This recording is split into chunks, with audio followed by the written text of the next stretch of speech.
নতুন সকাল, নতুন দিন, শীতের শহর বেশ রঙিন, পুরানো আমি আর তুমি, স্মৃতিরা ধূসর প্রতিদিন। Hello, good morning everyone. আরও একটা নতুন সকালে তোমাদের সবাইকে স্বাগতম। একটা নতুন দিন, নতুন সকাল, আর আমি তোমাদের পুরনো বন্ধু সুবি নিয়ে চলে এসেছি নতুন একটা ব্লগ তোমাদের সাথে। বহু দিন পর, মাঝখানে বহু দিনের একটা গ্যাপ হয়ে গেছিলো আমি জানি, তো আবার নতুন করে ভিডিও করছি। আশা করি তোমাদের ভালো লাগবে। আগে যেমন তোমরা আমাকে সাপোর্ট করতে, ভালোবাসা দিতে, সেমভাবে এবারেও তোমরা সাপোর্ট করবে, ভালোবাসা দেবে আমি জানি। তোমাদের সাপোর্ট কিন্তু আমার খুবই প্রয়োজন, তাহলে আরও ভিডিও বানিয়ে যেতে পারবো পরপর। মাঝখানে খুব একটা বাজে সময় যাচ্ছিলো, যার জন্য সমস্ত কিছু থেকে একেবারে ডিটাচড হয়ে গেছিলাম।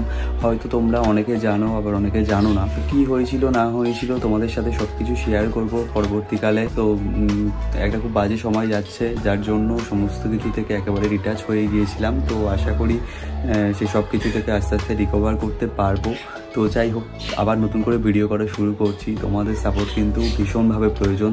আর যারা সাবস্ক্রাইব করোনি চ্যানেলটাকে, প্লিজ সাবস্ক্রাইব করে দিও। ভালো লাগলে লাইক করো, কমেন্ট করো। আর চলো শুরু করা যাক আজকের ভিডিও। সকাল সকাল আমাদের সুখার শাড়িকে দিয়ে দিনটা শুরু করা যাক। দেখতেই পাচ্ছ ওরা কতটা বড় হয়ে গেছে। যখন ওদের গায়ে নিয়েছিলাম তখন একদমই ছোট ছোট ছিল, তো এখন ওরা অনেক বড় হয়ে গেছে আর অল্প অল্প কথা বলতেও শিখেছে। মা মা বলে, তারপর কোকো যেমন করে ডাকে সেইভাবে ওরা তাকে কোকোর ডাকটাকে পুরো কপি করে। তো এই যে কোকো দেখতে পাচ্ছ সকাল থেকে চারিদিকে ঘুরঘুর করছে মায়ের সাথে সাথে। আয় কোকো আয়, কোকো কোকো দেখি, গুড মর্নিং করো দেখি। এই দেখ, তো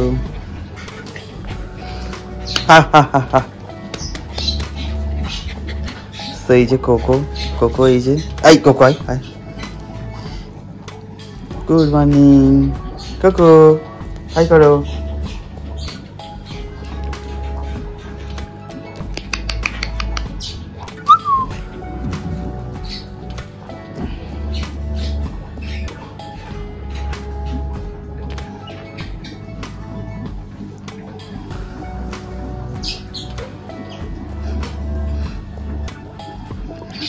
সকাল সকালও এখন আদর খাচ্ছে দেখতে পাচ্ছ,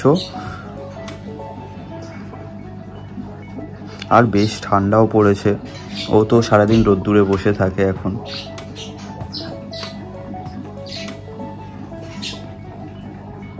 চলো চলো,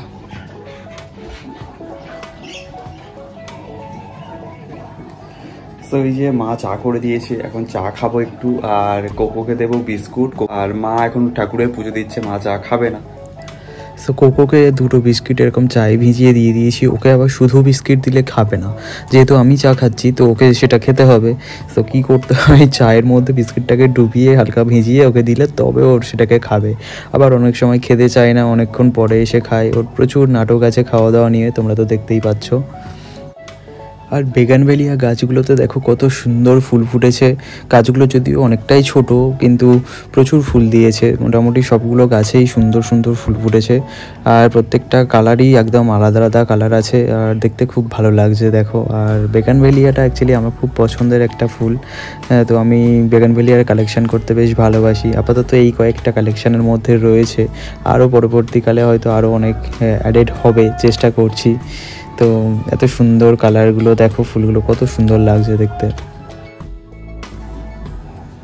মাছগুলোকে জাস্ট একটু হালকা ড্রাই ফ্রুট দিয়ে দিলাম, ওরা এখন খাচ্ছে মজা করে। আর প্রচণ্ড যেহেতু ঠান্ডা, যার জন্য ওদের অবস্থা একটু খারাপই আছে। আগে অনেকগুলো মাছ ছিল, তার মধ্যে বেশ কয়েকটা মারা গেছে, আর আপাতত এই তিনটেই রয়েছে। এর মধ্যে আবার এই ব্ল্যাক কালারটার অবস্থা খুবই খারাপ, এরও মনে হচ্ছে যাবার সময় হয়ে এসেছে। জানি না কতদিন থাকবে, বাট চেষ্টা চলছে আর কি।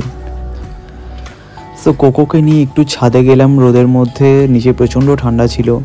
আর অ্যাকচুয়ালি ওকে ছাদে নিয়ে যাওয়াটা খুব চাপ হয়ে যায়, কারণ ছাদে গেলেই ও রেলিংয়ের উপর উঠে বাইরের কুকুরগুলোর সাথে ঝগড়া করতে থাকে। রাস্তার ধারে যত কুকুর থাকে ওদের সাথে কন্টিনিউয়াস ও ঝগড়া করতে থাকে। ইভেন বাড়ির মধ্যে থেকে ও বাইরে থেকে মানে ও ডাকতে থাকে, যখন রাস্তা কুকুরগুলো ডাকে ও বাড়ির মধ্যে থেকে ওদের সাথে ঝগড়া করতে থাকে। তো ওই জন্য ছাদেতে নিয়ে যাওয়াটা খুব রিস্ক হয়ে যায়, কারণ ও এত দৌড়ঝাঁপ করে না, তো ভয় লাগে বাই চান্স যদি লাফিয়ে পড়ে টড়ে যায়, এটাই একটা প্রবলেম। তো দেখতেই পাচ্ছ কিরকম কি করছে ছাদের মধ্যে। তো ওকে বেশিক্ষণ রাখা যাবে না, একটু পরেই চলে আসবো ওকে নিয়ে।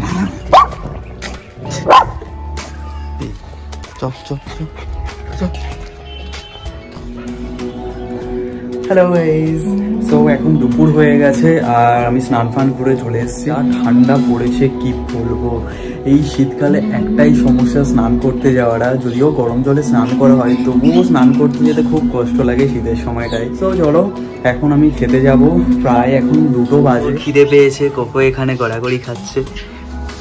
খিদে পেয়েছে কোকো? কোকো এই দেখ, এই দেখ।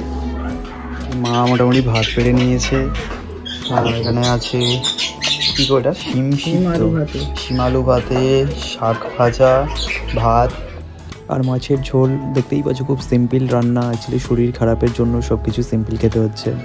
তো খাওয়া দাওয়া করে চলে এসেছি, এখন একটু রেস্ট নেব আর ভিডিওটা এখানে এন্ড করছি। যদি তোমাদের কিছু ভালো লেগে থাকে ভিডিওর মধ্যে তাহলে লাইক করো, কমেন্ট করো আর সাবস্ক্রাইব করতে একদম ভুলো না আমার চ্যানেলটাকে। দেখা হচ্ছে পরবর্তী ব্লগে, ততক্ষণের জন্য টাটা। সবাই খুব ভালো থেকো, টাটা।